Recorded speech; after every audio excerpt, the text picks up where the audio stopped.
கருவறைதான் மனதால் நானும் அன்னையே மறவேன் என்று முன்னையே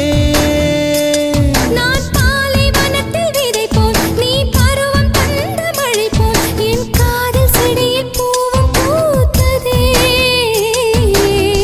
உன் விழி திறந்திருந்தால் விடியலி தேவையில்லை